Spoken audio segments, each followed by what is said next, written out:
Hello बच्चों, कैसे हो। मैं अशोक कुमार यूपीएससी और स्टेट पीसीएस की इस फाउंडेशन बैच में आपका स्वागत करता हूं। बच्चों, मिट्टी चैप्टर आपका सोयल चैप्टर खत्म हो चुका है और अब जो नेक्स्ट चैप्टर आपका स्टार्ट कर रहे हैं तो वो चैप्टर है वोल्केनो। ठीक है, कौन सा चैप्टर है आपका? वोल्केनो। आइए स्टार्ट करते हैं। और जरा याद कीजिए, जो वोल्केनो है, वोल्केनो ज्वालामुखी क्या है? ज्वालामुखी, ज्वालामुखी। तो मैं ये जब स्टार्टिंग कराई थी, आपका जो जियोमॉर्फोलॉजी स्टार्ट कराई थी, तो जियोमॉर्फोलॉजी की डेफिनेशन बताइए क्या है। जियोमॉर्फोलॉजी की डेफिनेशन क्या है? उसी समय इसकी जो पृष्ठभूमि हमने तैयार की थी जियोमॉर्फोलॉजी की। तो जल्दी से बच्चे कमेंट कीजिए, what's the meaning of geomorphology. Geomorphology का मतलब क्या है? और उस समय जियोमॉर्फोलॉजी लगभग 10 से 12 पार्ट में हमने फिनिश किया था। और उस समय हमने आपको बताया था कि जियोमॉर्फोलॉजी क्या है। जियोमॉर्फोलॉजी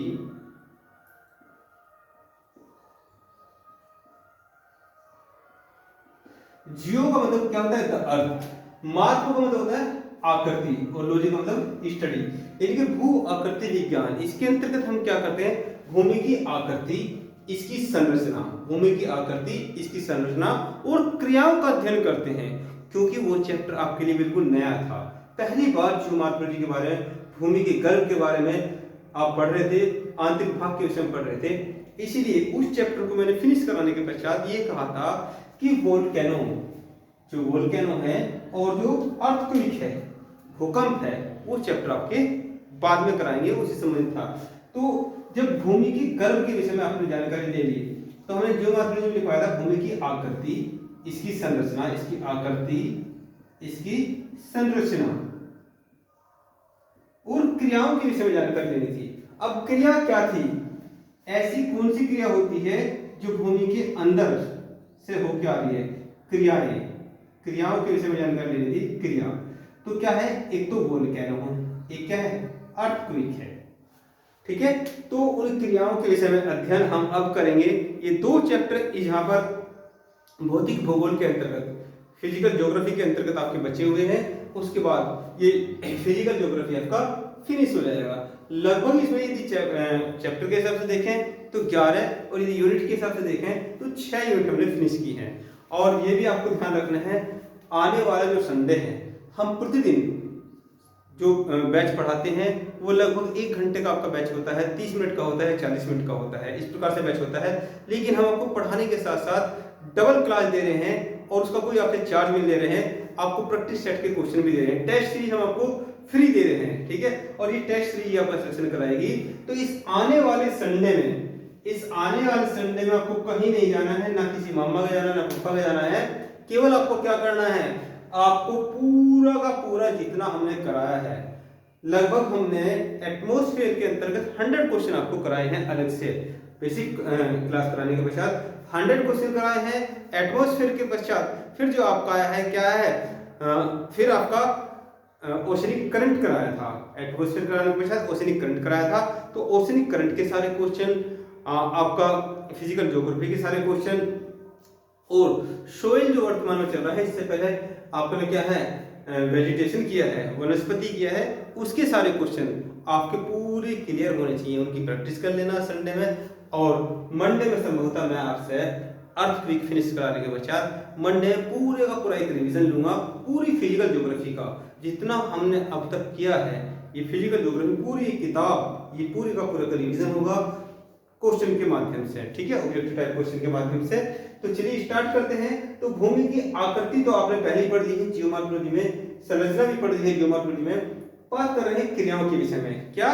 क्रियाओं के विषय में। और क्रिया क्या है? दो है, एक तो वोल्केनो है और एक क्या है? ज्वालामुखी है। तो वोल्केनो और ज्वालामुखी, वोल्केनो किसको कह रहे हैं? इंग्लिश में कह रहे हैं, और ज्वालामुखी किसको कह रहे हैं? हिंदी में कह रहे हैं। तो जो ज्वालामुखी है, क्या है ज्वालामुखी? देखिए, ज्वालामुखी, ज्वाला का मुख, किसका? ज्वाला का मुख, किसका? ज्वाला का मुख। यानी कि ज्वाला क्या होती है? आग होती है। क्या होती है? आग होती है। आग का मुख। कैसी आग? मैंने कहा था ना, ये चैप्टर जो जियोमॉर्फोलॉजी है इसके लिए बेस का काम करेगा। और यहां आपने देखा था इस प्रकार से जब इसकी वृत्तिकाट की थी तो ऊपर के पार्ट को क्या कहा था? ऊपर के पार्ट को हमने क्या कहा था? लिथोस्फीयर कहा था या क्रस्ट कहा था। और ये बीच का जो पार्ट है ये क्या है? ये मैग्मा है। मैंने मार्कर के माध्यम से भी आपको बताया था, फिर से उस चीज को दोहरा देता हूं। मैंने मार्कर के माध्यम से आपको बताया था इस प्रकार से, ठीक है। ये जो ऊपर का पार्ट है, ये जो ऊपर का पार्ट है, ये ऊपर का पार्ट लिथोस्फीयर है, ठीक है। ये बीच का जो पार्ट है, ये रेड वाला पार्ट, ठीक है, ये क्या है? ये पार्ट में मैग्मा भरा होता है। क्या होता है? मैग्मा। क्या होता है? मैग्मा भरा होता है। तो आज इस मैग्मा का ही यूज करेंगे। उसी क्लास को दोबारा से रिवीजन की आवश्यकता है। आप अच्छी तरीके से उसे रिवाइज आपने कर लिया होगा, काफी समय हो चुका है, ठीक है। तो वहां से एक कॉन्सेप्ट निकाल के लेके आएंगे कि ये ज्वाला जो है, ये किसी तरीके से, ये अंदर का जो मैग्मा है, ये अंदर का मैग्मा है, इसे रेड कलर से ही देंगे। ये अंदर का जो मैग्मा है, भूमि की ऊपरी परत को फाड़कर, भूमि की ऊपरी परत को फाड़कर यदि ये बाहर निकलता है, यदि ये बाहर निकलता है, तो ये क्या है? यही ज्वालामुखी है। ये क्या है? ये वाला पॉइंट क्या है? ये वाला पॉइंट जो है, ये पॉइंट जो ब्लू कलर से दिखा रहे हैं, ये है ज्वालामुख। ये ज्वालामुख है, ज्वाला का मुख। और ये पूरी प्रक्रिया ज्वालामुखीयता कहलाती है, वोल्केनिज्म कहलाती है। तो सबसे पहले आप डिफाइन कीजिए इसको, डेफिनेशन को लिखिए। सबसे पहले लिखेंगे, चैप्टर का नाम आपने डाल दिया, चैप्टर का नाम है ज्वालामुखी वोल्केनो। देखिए इस चैप्टर को ऐसा भी हो सकता है फिनिश करा दूं सीधा सीधा आज ही, ठीक है, आज ही आधे घंटे के लेक्चर में फिनिश करा दूं। क्या कराना है मुझे? पूरा एक वर्ड का मैप खींचना है, वर्ड का मैप खींचना है। इसमें क्या है? पूरे वर्ड का मैप खींच दूंगा और कहां पर ज्वालामुखी है एक पिक के माध्यम से सीधा आपको बता दूंगा, ठीक है। ये कहां कहां मैंने, कहां एशिया का प्रकाश स्तंभ है, ठीक है, कौन सबसे ऊंचे ज्वालामुखी है, कौन सबसे नीचा ज्वालामुखी है, ठीक है, कौन सबसे सक्रिय ज्वालामुखी है, कौन सबसे असक्रिय ज्वालामुखी है। ये सारी बातें बता के आपको अभी अगले 15-20 मिनट में भी खत्म करा सकता हूँ। लेकिन चूंकि हर एक चैप्टर को हमने आपको जीरो से स्टार्ट किया है और ऐसा कोई सा एग्जाम नहीं होगा, यदि यहाँ से क्वेश्चन बनना है तो आप क्रैक ना कर सको उस क्वेश्चन को आराम से, आपके तर्कस में तीर नहीं ब्रह्मास्त्र है, ठीक है। और ऐसा कोई सा क्वेश्चन नहीं जो आप सोल्व ना कर सको। ज्वालामुखी से संबंधित भी ऐसी मेथड को लेंगे। तो चलिए स्टार्ट कीजिए। टॉपिक डालिए ज्वालामुखी, टॉपिक डालिए ज्वालामुखी, लिखेंगे इसमें, ठीक है। टॉपिक ज्वालामुखी की है, ज्वालामुखीयता करो। चैप्टर का नाम है ज्वालामुखी और टॉपिक है ज्वालामुखीयता, ज्वालामुखीयता, मुखीयता। वोल्केनिज्म बोलते हैं इसको। क्या बोलते हैं? वोल्केनिज्म। VOLCANISM, वोल्केनिज्म लिखेंगे। यह एक प्रक्रम है जिसमें मैग्मा के, यह एक प्रक्रम है जिसमें मैग्मा के निर्माण से लेकर, जो मैग्मा निर्माण हो रहा है, मैग्मा के निर्माण से लेकर उत्पत्ति तक की स्थिति को, उत्पत्ति तक की स्थिति को, उत्पत्ति तक की स्थिति को परिभाषित किया जाता है, परिभाषित किया जाता है।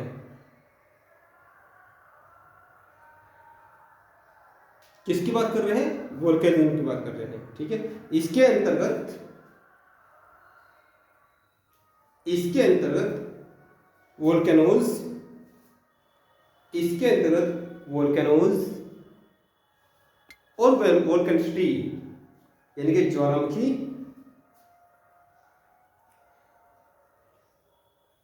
का अध्ययन किया जाता है, ठीक है। वो ज्वालामुखी का अध्ययन किया जाता है। अब एक हल्का सा चित्र बना लीजिए आप, चाहे इसी चित्र को बना लीजिए, ये चित्र भी आपका काम कर जाएगा। एक हल्का सा चित्र बना लीजिए,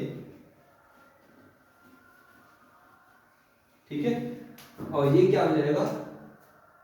ये पूरा प्रोसेस तो क्या है? ज्वालामुखीयता है, ज्वालामुखीयता है। और ये क्या है, ज्वालामुखी है। ये ज्वाला का मुख है, ये ज्वालामुखी है, ठीक है। और ये ऊपर से ये ज्वाला निकल रही है, अंदर का मैग्मा निकल रहा है। जब ये धीरे धीरे ठंडा हो जाएगा, हालांकि आगे इस चीज को बताएंगे, जब धीरे धीरे क्या है ये ठंडा हो जाएगा तो यहाँ पर इसी को क्या कहेंगे, लावा कहेंगे। क्या कहेंगे, लावा कहेंगे, ठीक है। तो ये डायग्राम बना लीजिए। ये कौन सा पार्ट है, ये तो आपको पता है, क्रस्ट है। इसी को लिथोस्फीयर भी बोलते हैं,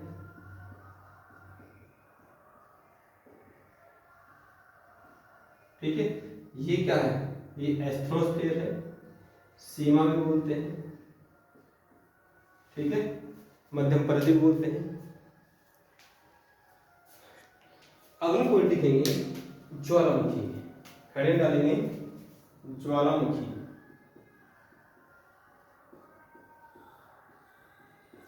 अब इसके अंदर से क्या क्या निकलेगा, ठीक है। इसके अंदर से क्या क्या निकलेगा, इसके अंदर से जल वाष्प निकलेगी, राख निकलेगी, धूल के कण निकलेंगे, कुछ गैसें निकलेंगी जैसे हाइड्रोजन है, हाइड्रोजन सल्फाइड है, सल्फर डाइऑक्साइड है, कार्बन डाइऑक्साइड है, ये सब ग्रीन हाउस गैसें निकलेंगी। तो लिखेंगे इसमें, यह पृथ्वी की क्रस्ट में, यह पृथ्वी की क्रस्ट में, ये क्रस्ट है ना, यह पृथ्वी के क्रस्ट में निर्मित वह छिद्र, निर्मित वह छिद्र या वीवर, इसको ज्वालामुख भी कहेंगे, वीवर भी कहेंगे, वीवर। क्रस्ट में स्थित छिद्र या वीवर है जिसमें से गैसें कोमा धूल कण कोमा राख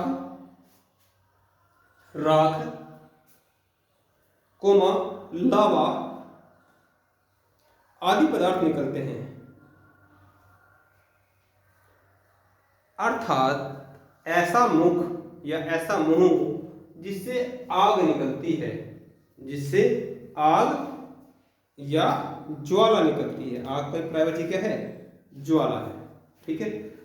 अब ये तो बात रही ज्वालामुखी को परिभाषित करने की। अब ये बताइए ज्वालामुखी ये लाभदायक है या नुकसानदायक है। भाई धरती के अंदर से ये आग निकल रही है तो ये हमारे लिए, यदि हम बात करें जीवों के लिए लाभदायक है, नुकसानदायक है। देखिए यदि कोई गुंडा होता है, जब फिल्मों में गुंडा होता है तो उसका जो एक्टिविटी होती है वो भी क्या होती है, वो भी दो प्रकार की होती है। गुंडा कई बार वो भी उसकी स्पेशलिटी है, लेकिन वो नकारात्मक प्रवृत्ति में है। कैसा है, नकारात्मक प्रवृत्ति में है। जैसे कि यदि हम अमरीश पुरी की बात करें, अमरीश पुरी कैरेक्टर के हिसाब से एक अच्छा एक्टर है, लेकिन वो क्या है, नेगेटिव रोल को प्ले करता है। क्या करता है, नेगेटिव रोल को प्ले करता है। हालांकि अमरीश पुरी को मरे हुए एक अरसा हो चुका है। वर्तमान के नए नए जो गुंडे हैं उनके नाम एकदम से जबान पर नहीं रहते हैं, लेकिन आजकल तो क्या है, एक्टर भी नेगेटिव रोल करते हैं। जैसे सुनील शेट्टी को भी कई बार क्या है, नेगेटिव रोल प्ले करते हुए देखा गया है, ठीक है। तो यहाँ पर हम बात कर रहे हैं कि जैसे ज्वालामुखी है, तो ज्वालामुखी हमारे लिए क्या है, एक एक्टर का रोल अदा करेगा, एक विलेन का रोल अदा करेगा। ये हमारे लिए लाभदायक है या नुकसानदायक है, बताओ। देखिए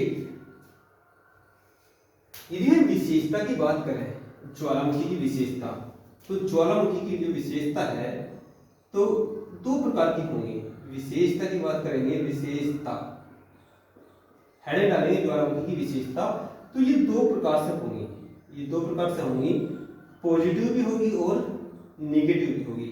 यानी कि ये लाभदायक भी है और ये नुकसानदायक भी है। अच्छा ज्वालामुखी लाभदायक कैसे हो जाएगा, ज्वालामुखी लाभदायक कैसे हो जाएगा, जब अंदर से मेघमा बाहर निकलेगा तो बाहर आके क्या है, पर्वतों का निर्माण करेगा ठंडा होकर, ठीक है। पर्वतों का निर्माण करेगा, पठारों का निर्माण करेगा। इसके अंदर से धरती के अंदर से जो चीजें निकलती हैं, तो कुछ अयस्क निकलते हैं। इन्हीं चट्टानों से अयस्क प्राप्त होगा, लोहे की प्राप्ति होगी, सोने की प्राप्ति होगी। तो ये क्या है, लाभदायक हुआ नहीं हुआ, ठीक है। और कोई बात बताइए। अच्छा यदि ये छिद्र ना हो, ये छिद्र थोड़ी देर के लिए हम क्लोज कर देते हैं, इस छिद्र को क्लोज कर देते हैं, ठीक है, ये छिद्र ना हो तो ये क्या है, ये अंदर की ये छिद्र बनाया किसने था, गैसों ने, ठीक है, और गैसों ने इस कमजोर परत को फाड़ दिया था। यदि कमजोर परत को नहीं फाड़ेगी तो जहां पर आप हो, सपोज करो यदि हम बात करें, ये पूरा क्या है, लिथोस्फीयर है, पूरा क्या है, लिथोस्फीयर है। अब ये 71% भाग पर तो क्या है, जलीय प्लेट है, 29% भाग पर क्या है, स्तरीय प्लेट है। तो ये परत क्या है, कम मोटी है, ये परत अधिक मोटी है, यहाँ पर क्या है, एस्ट्रोस्फीयर है। तो जब ये यहाँ से इस कमजोर परत को फाड़कर अक्सर क्या है, समुद्र के किनारे ज्वालामुखी फटता है, क्योंकि ये परत क्या होती है, कमजोर होती है। जब ये यहाँ से नहीं निकल पाने पर, यदि यहाँ से निकल जाए तो, और यहाँ से तुम्हारा घर है भाई, स्थल मंडल पे तो आपका घर है, ये आपका घर है यहाँ पर, ठीक है, ये आपका घर है। तो आपका घर जो आपने बढ़िया कोठी बनाई है, फैक्ट्री है, या यहाँ पर सपोज संस्कृत भवन है, सब क्या है, उड़ जाएगा, ऊपर उड़ जाएगा, ठीक है, वो क्या है, ऊपर उड़ जाएगा।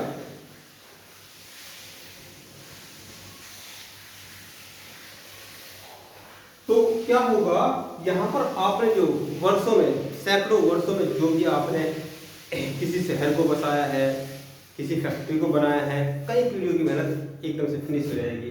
तो एक तरीके से ये सेफ्टी का भी काम करता है। तो क्या मैं इसे सेफ्टी वाल्व भी कह सकता हूँ, ज्वालामुखी को सेफ्टी वाल्व भी कह सकता हूँ। जैसे कुकर है, कुकर में यदि ऊपर की सीटी ना लगाई जाए तो कुकर फट जाएगा, कुकर फट जाएगा, वहां से गैस क्या होती है, रिलीज होती है। तो देखा जाए यदि तुरंत रूप में तो ये क्या है, त्वरित रूप में ये नुकसानदायक है, त्वरित रूप में नुकसानदायक है, लेकिन दीर्घकालिक परिप्रेक्ष्य से देखा जाए तो ये लाभदायक है। तो आप हेडिंग डालेंगे ज्वालामुखी की विशेषताएं, हेडिंग डालेंगे ज्वालामुखी की विशेषताएं, ठीक है। दो प्रकार से कर लेंगे, पॉजिटिव और निगेटिव, यानी कि धनात्मक और ऋणात्मक, धनात्मक और ऋणात्मक। बात करेंगे, पहला पॉइंट लिखेंगे धनात्मक के विषय में, ठीक है, लिखेंगे ज्वालामुखी क्रिया होने से पृथ्वी मध्य व आंतरिक, पृथ्वी के मध्य व आंतरिक परत का ताप बाहर निकलता है, जिससे पृथ्वी प्रेशर कुकर बनने से बच जाती है।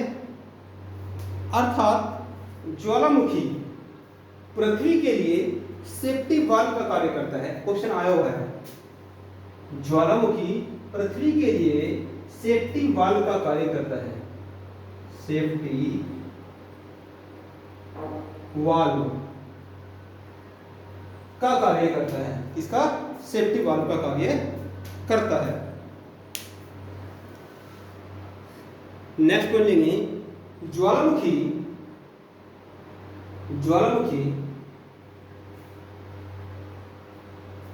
क्रिया द्वारा विभिन्न प्रकार के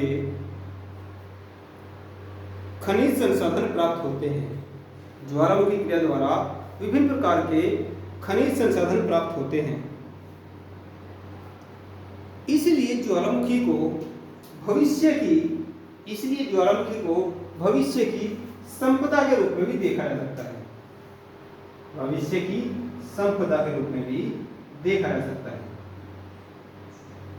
भविष्य क्या है, संपदा के रूप में भी देखा जा सकता है। नेक्स्ट पॉइंट, ज्वालामुखी क्रिया के द्वारा मैग्मा जब धीरे धीरे ठंडा होकर चट्टानी स्वरूप को प्राप्त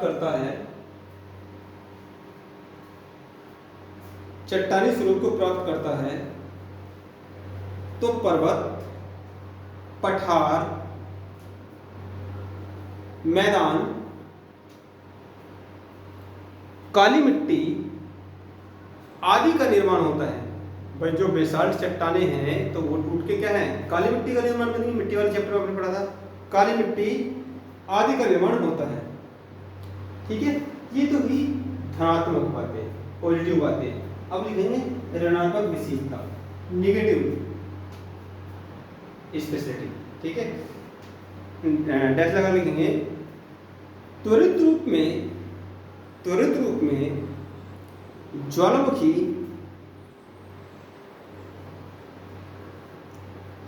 हानिकारक है चूंकि यह अचानक होने वाली क्रिया है,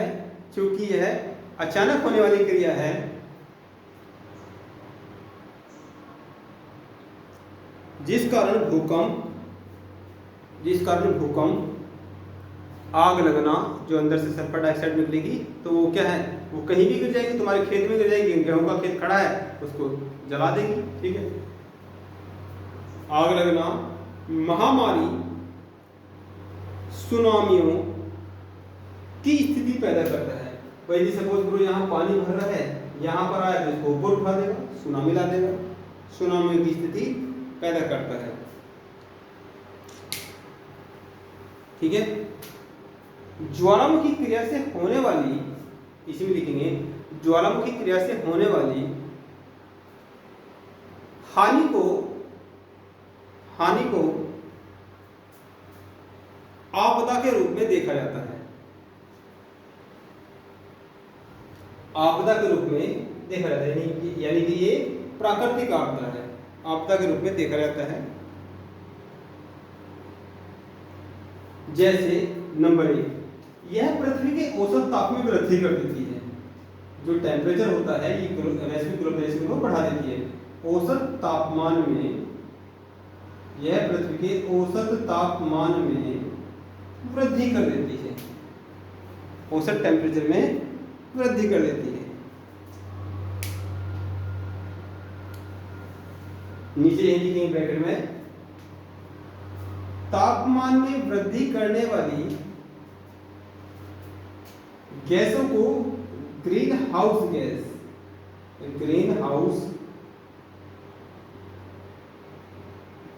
गैसों के अंतर्गत रखा जाता है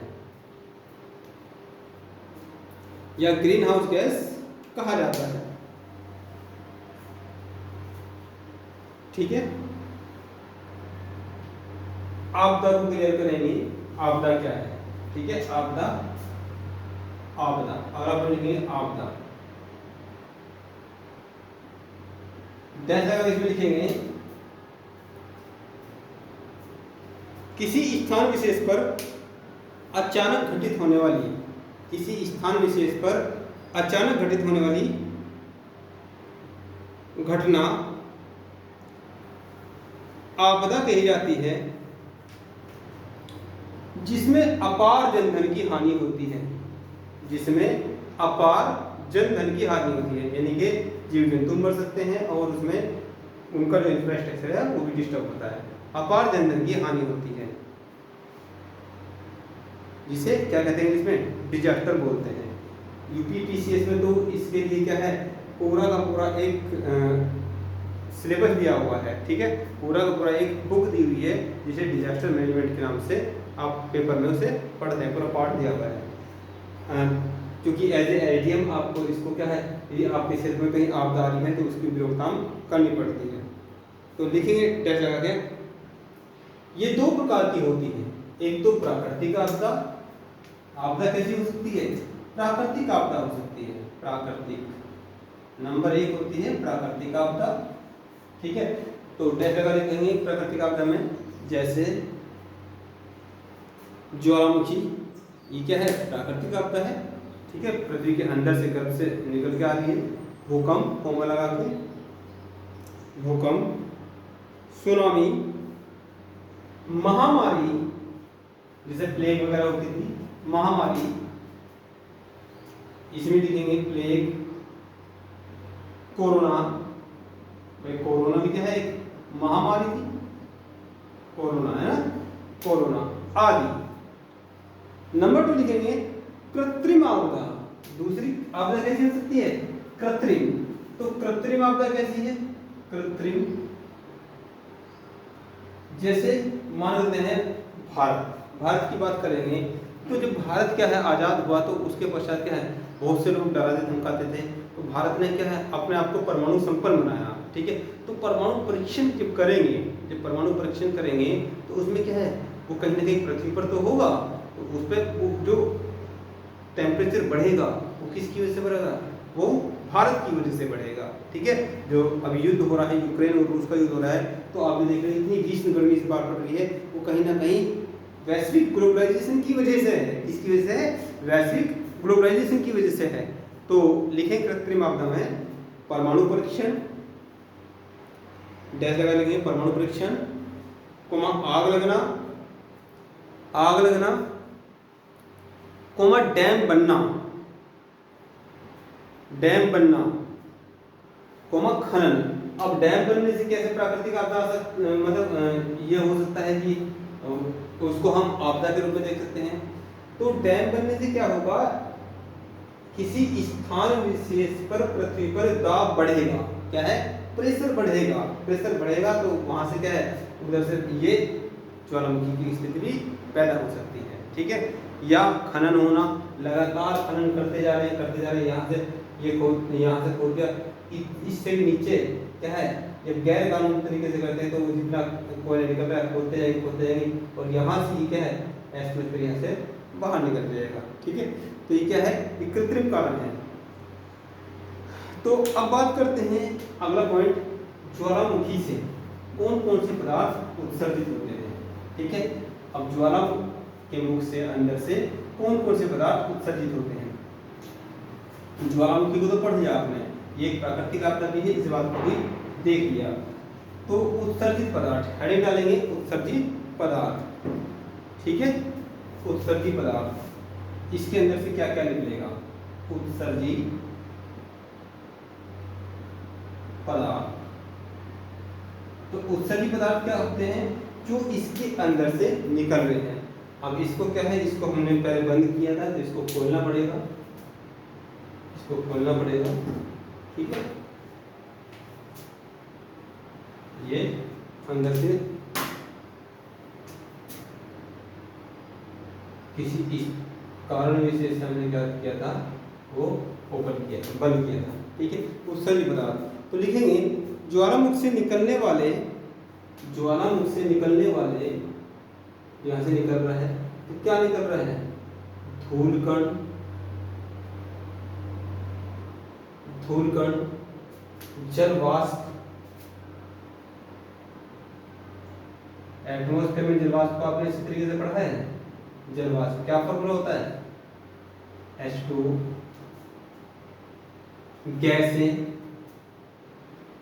गैसें कौन कौन सी गैसें होती हैं, सल्फर डाइऑक्साइड होती है, H2SO3 की बहुत सारी गैसें होती हैं, लावा, धुआं,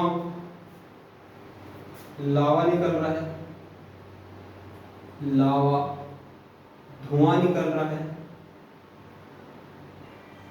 ठीक है, लावा है, धुआं है आदि। तो ये सब क्या है, उत्सर्जित पदार्थ है। ये सब क्या है, उत्सर्जित पदार्थ है, जो इसके अंदर से जिसका उत्सर्जन हो रहा है, तो वो क्या है, उत्सर्जित पदार्थ है। अब गैसें कौन कौन सी होती हैं, गैसें की बात करेंगे तो इसमें सल्फर डाइऑक्साइड है, लिखिए H2S है, H2S hydrogen sulphide, carbon dioxide है, CO2 है, ठीक है। सल्फर डाइऑक्साइड हो गया, हाइड्रोजन सल्फाइड हो गया, और ये तुम्हारा जल वाष्प हो गया, ठीक है। ये भी एक प्रकार क्या है, गैस है। तो लिखेंगे इसमें उत्सर्जित पदार्थ में पहला जल वाष्प, ठीक है, पहला क्या है, जल वाष्प है। तो जल वाष्प को वैसे तो मैं अच्छी प्रकार से आपको एटमॉस्फेयर वाले चैप्टर में पढ़ा चुका हूँ कि जल वाष्प क्या है। भाई जल का वाष्प के रूप में एटमॉस्फेयर में जो दिखाई देती है वो क्या है, जल वाष्प है। लेकिन जब अंदर से जो ये मैग्मा निकलता है तो इसमें भी जल वाष्प निकलती है, ठीक है। अंदर जो जल है वो वाष्प के रूप में बाहर निकलता है, उसी क्या कहते हैं, जल वाष्प कहते हैं। तो लिख लीजिए इसमें हेडिंग डालेंगे जल वाष्प। उत्सर्जित पदार्थ में पहला लेंगे जल वाष्प, जल वाष्प। तो जल वाष्प में लिखेंगे जल वाष्प ज्वालामुखी क्रिया के दौरान सबसे अधिक मात्रा में, जल वाष्प ज्वालामुखी क्रिया के दौरान सबसे अधिक मात्रा में सबसे अधिक मात्रा में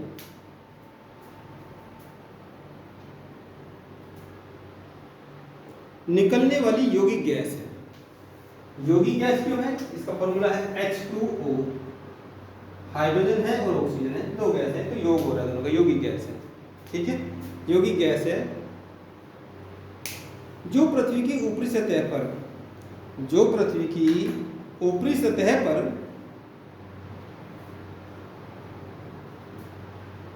आते ही गर्म जल स्रोत, गर्म अंदर से भाई 600 डिग्री टेम्परेचर से लेके 6000 डिग्री सेंटीग्रेड टेम्परेचर होता है।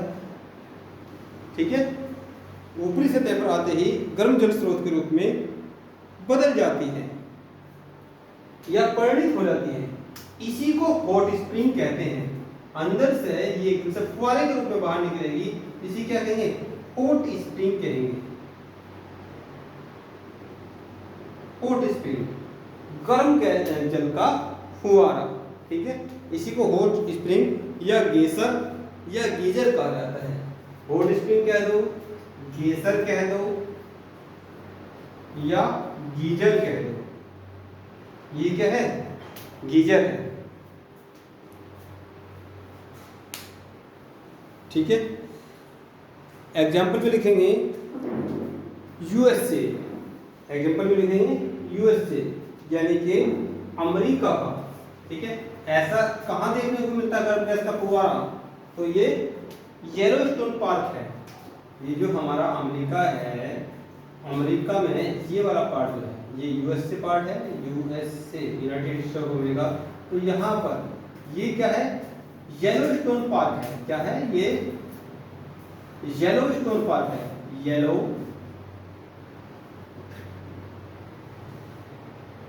येलोस्टोन पार्क, येलोस्टोन पार्क है। तो इसमें जो यहाँ पर जो ये फुहारा है, ये ओल्ड फेथफुल।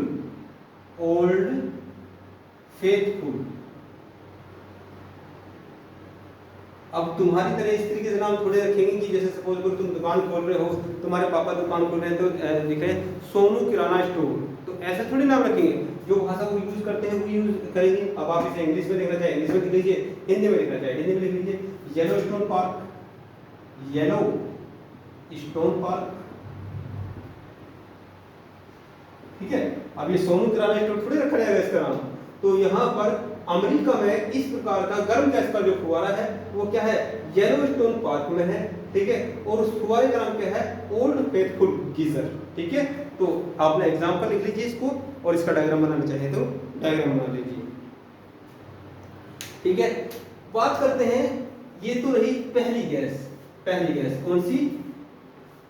H2O, जिसे क्या बोलते हैं? जल वाष्प बोलते हैं। ठीक है, यौगिक गैस है, हाइड्रोजन ऑक्सीजन का मिक्सचर है।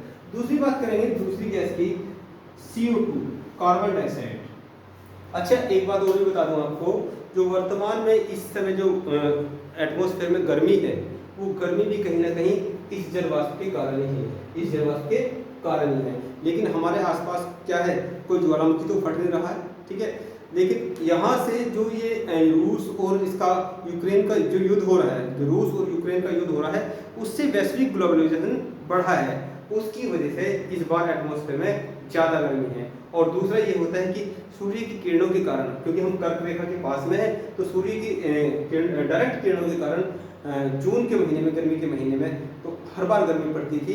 लेकिन इस बार वैश्विक ग्लोबलाइजेशन ज़्यादा बढ़ने की वजह से ये ऐसा इतनी ज़्यादा गर्मी देखने को मिल रही है। तो बना लिया डायग्राम आपने, लिखेंगे CO2, कार्बन डाइऑक्साइड, लिखेंगे टेस्ट लगा के। ज्वालामुखी क्रिया के दौरान द्वितीय नंबर पर सर्वाधिक मात्रा में निकलने वाली गैस है जो पृथ्वी के औसत तापमान को बढ़ाती है, ये इसे ग्रीन हाउस गैस के अंतर्गत रखा जाता है। ठीक है, बाकी इसके विषय में मैंने आपको पहले ही बता दिया था जब मैंने एटमॉस्फेयर पढ़ाया था कि इसके लिए क्योटो प्रोटोकॉल लाया गया है, क्योटो प्रोटोकॉल। ठीक है, आगे जब मैं क्वेश्चन करवाऊंगा तो क्वेश्चन के माध्यम से इस बात को आपको क्लियर कराऊंगा। नेक्स्ट लिखिए SO2, ठीक है। नेक्स्ट गैस कौन सी होती है इसके अंदर से निकलती है SO2, सल्फर डाइऑक्साइड। लिखना चाहे तो लिख लीजिए। तीसरी गैस लिखेंगे सल्फर डाइऑक्साइड। लिखेंगे ज्वालामुखी से जलते हुए गैस के गोलों के रूप में, ज्वालामुखी से जलते हुए गैस के गोलों के रूप में बाहर निकलती है, इसीलिए इसे बर्निंग गैस कहते हैं।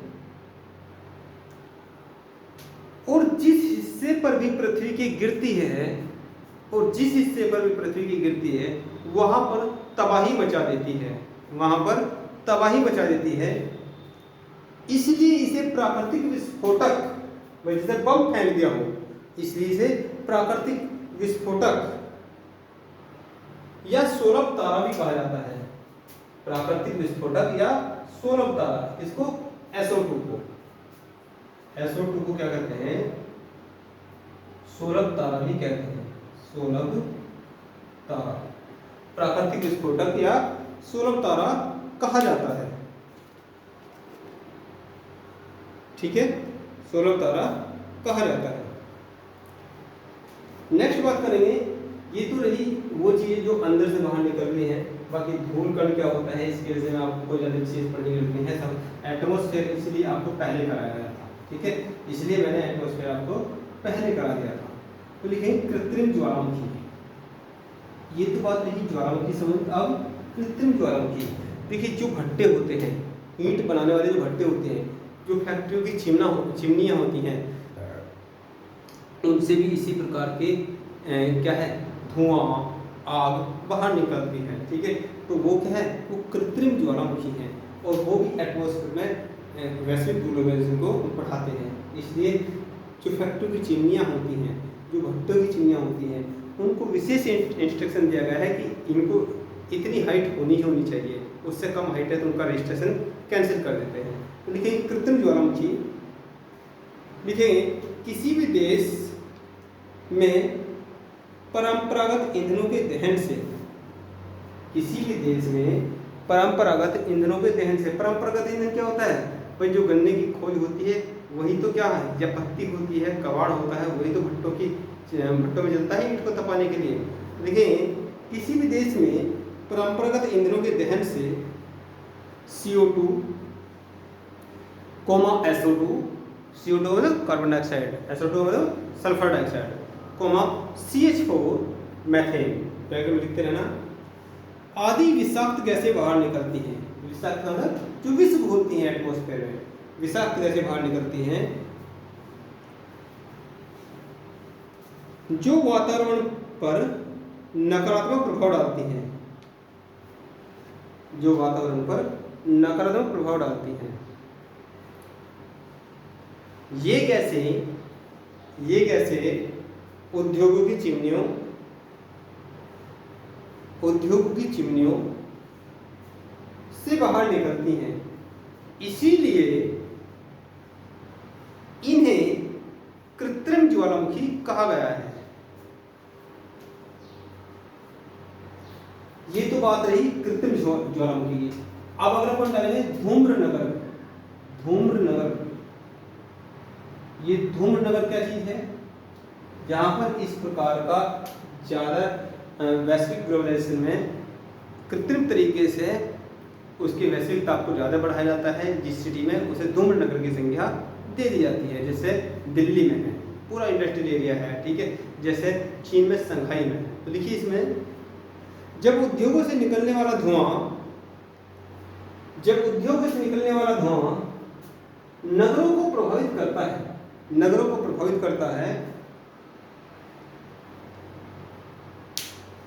तो धूम्रनगर, तो उस शहर को या उस नगर को धूम्रनगर की संख्या दी जाती है, इसकी धूम्रनगर की संख्या दी जाती है। जैसे दिल्ली,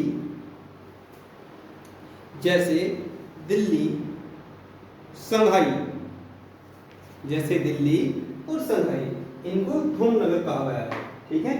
इनको धूमनगर कहा गया है। अब एक क्वेश्चन लिखिए, ठीक है, लिखिए बताओ अम्लीय वर्षा,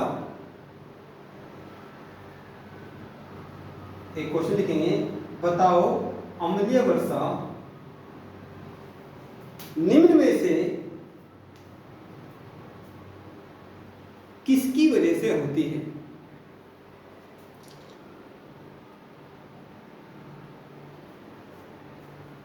अम्लीय वर्षा निम्न में से किसकी वजह से होती है? ऑप्शन में लिखेंगे, एक तो जलवाष्प लिख लीजिए H2, जलवाष्प SO2, CO2, ठीक है, SO2 CO2 और एक नाइट्रो,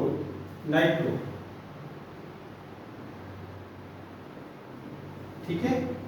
तो अम्लीय वर्षा में मुख्य रूप से जो भूमिका होती है वो सल्फर डाइऑक्साइड की होती है, इसके साथ जो नाइट्रोजन ऑक्साइड भी वर्क करती है। तो यहाँ पर नाइट्रोजन ऑक्साइड नहीं दे रखा है, इसलिए क्या आंसर हो जाएगा सल्फर डाइऑक्साइड हो जाएगा। नेक्स्ट बात करेंगे, अगला क्वेश्चन देखिए, किसान की दौड़ती आत्महत्या, किसान की दौड़ती आत्महत्या में मुख्य कारक कौन है? में मुख्य कारक कौन है? किसान की दौड़ती आत्महत्या में मुख्य कारक कौन है? ऑप्शन ये रख लीजिए, ऑप्शन यही रख लीजिए, ठीक है।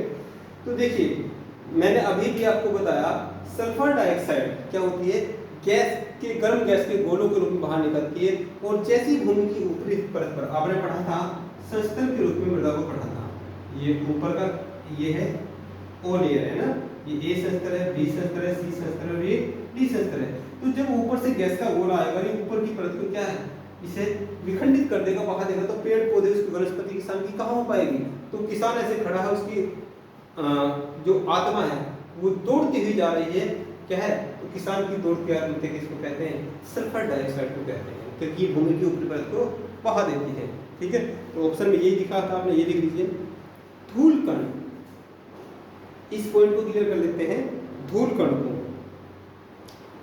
लिखेंगे ज्वालामुखी विस्फोट के दौरान, धूल कण में लिखेंगे ज्वालामुखी विस्फोट के दौरान, ज्वालामुखी विस्फोट के दौरान चट्टानें टूटकर विभिन्न स्वरूप में परिवर्तित हो जाती हैं, विभिन्न स्वरूप में परिवर्तित हो जाती हैं, छोटे छोटे जो कण होते हैं ना, ठीक है, विभिन्न स्वरूप में परिवर्तित हो जाती है, जिन्हें धूल कण कहते हैं। धूल के कणों को भूगोल की भाषा में, धूल के कणों को भूगोल की भाषा में बम, ब्रेशिया, टफ, लेपली कहा जाता है। ब्रेशिया, बम, टफ, लेपली कहा जाता है, ठीक है। नेक्स्ट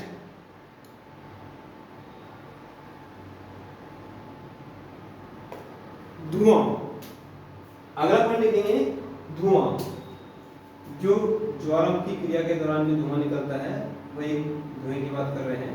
धुएं लिखेंगे ज्वालामुखी क्रिया में निकलने वाला गर्म धूम्र, निकलने वाला गर्म धूम्र, ठीक है, जो मिक्स रहता है उसमें बहुत सारी चीजें मिक्स रहती हैं, गर्म धूम्र धुआं कहलाता है।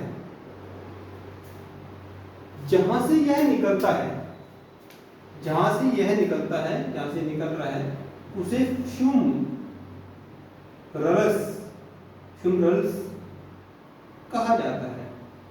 जहां से धुआं निकल रहा है उसे फ्यूमरल्स कहते हैं या वेंट कहते हैं, फ्यूमरल्स या वेंट,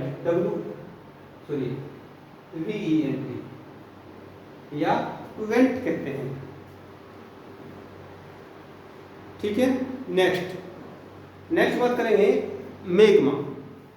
मेग्मा क्या है हम आपको बता चुके हैं, जो मैग्मा है जो जो जो पृथ्वी के अंदर है तो ये मैग्मा है, जैसे बाहर निकलता है तो वो लावा बन जाता है। इसी बात को लिखना है। लेकिन ज्वालामुखी के द्वारा मैग्मा पृथ्वी के बाहर निकलता है। ज्वालामुखी के द्वारा मैग्मा पृथ्वी के बाहर निकलता है। बाहर आकर जब यह ठंडा हो जाता है, तो इसे लावा कहते हैं। और पृथ्वी के मध्य भाग में इसकी गर्म गलित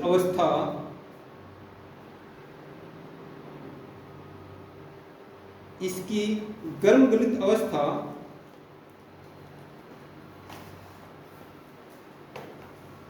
प्लाज्मा कहलाती है।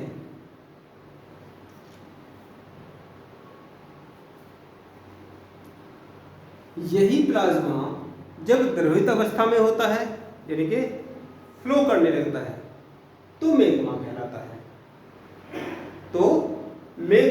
है।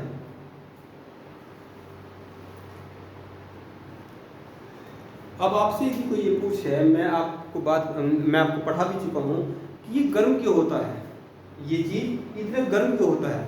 तो आपने पढ़ा है जियोमॉर्फोलॉजी चैप्टर में, जब भूमि की ऊपरी परत क्या है, ऊपरी परत वो तत्वों के ताप और घनत्व के कारण क्या है, कम स्पीड से घूम रही है, निचली परत ज़्यादा स्पीड से घूम रही है, तो बीच में जो एनर्जी क्रिएट होगी वो क्या कर देगी, इसे गर्म कर देगी। तो नीचे लिख लेंगे, गर्म होने के कारण चट्टानों के आपस में टकराने के